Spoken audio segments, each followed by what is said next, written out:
మళ్ళీ నేను Nagarjuna on the same stage about the same film. ఇది ఆ రోజున మా ఊహ కూడా అంది. ఎస్ రాము, 36 years క్రితం అనుకోలేదు కదా స్టేజ్ మీద, ఒకే స్టేజ్ మీద ఇద్దరు ఉండి మళ్ళీ ఈ సినిమాని ట్రైలర్ లాంచ్ చేయబోతున్నాం అని ఊహలో కూడా అనుకోలేదు ఇద్దరు.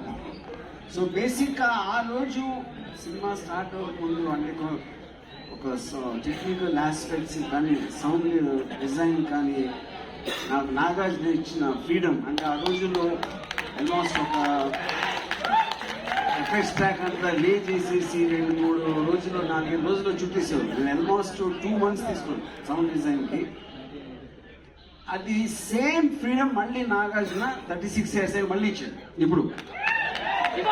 ఎగ్జాక్ట్ అంటే మామూలుగా అన్ని సినిమాలు రీమాస్టరింగ్ అంటే చాలా నార్మల్ ప్రాసెస్ అండి. ఒరిజినల్ ట్రాక్ ప్రాసెస్ చేస్తారు, మొత్తం సౌండ్ అంతా మళ్ళీ చేసి ఒక చిన్న ఒక ఆస్పెక్ట్ చెప్పాల్సింది ఏంటంటే ఒరిజినల్ సౌండ్ ఎఫెక్ట్స్ దాము అని చేశారు. ఇప్పుడు రిలీజ్ కి కొత్త సౌండ్ చేసింది Damu grandson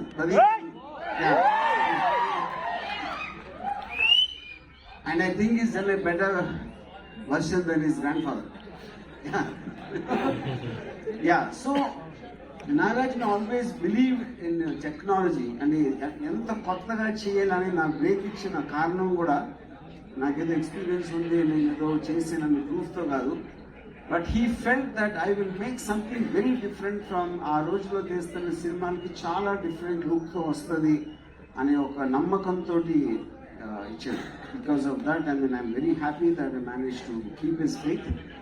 and then ఇప్పుడు సేమ్ థింగ్ చేసినప్పుడు నేను టోటల్ ఆర్టిఫిషియల్ ఇంటెలిజెన్స్ యూజ్ చేసి, ఎందుకంటే మనం 35 years బ్యాక్ మోనో ట్రాక్లో రికార్డ్ చేసిన సౌండ్ ఇప్పుడు ఉన్న మోడర్న్ థియేటర్ సౌండ్ సిస్టమ్స్లో it's impossible, it can work.